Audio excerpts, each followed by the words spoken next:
Tapos na? Oo. Sobrang dumi, oh. Oh no!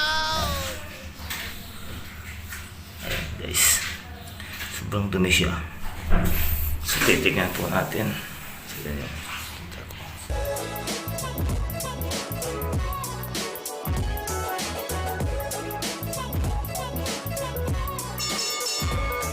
Guys, papakita ko sa inyo kung paano kadumi yung pinifilter ng automatic washing machine sa loob ng makina niya.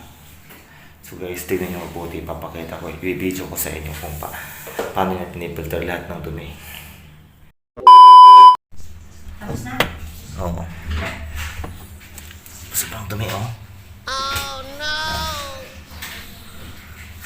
Ayan guys, sobrang dumi siya. So titignan po natin. So yan yung kita ko. Ayan. So pag yan, inopen natin. Yan yung filter ng washing machine, automatic washing machine. Yan o, sobrang dumi guys, oh. Naiipon, oh. Parang akala mo galing sa ano, cement. Yan o. O see? Sobrang dumi. See, nakikita niyo po ito. Mga kadumihan na napipilter dun sa doon. Yan, napipilter siya doon. Habang umiikot, ayan, doon siya sumasama sa sa filter niya. So makikita natin, oh, ayan, dumi guys. So lilinisan natin yan. Ito rin. Kaya sa mga automatic na washing machine, kailangan i-check guys ang ang filter ng automatic washing machine, kasi laban na kayong laban, pero pa rin madami pa rin yung nilalaghan niya. Kasi nga pinalilinis niya ang filter. So yan guys. Tingnan nyo guys, oh, parang galing invernal yung dumi.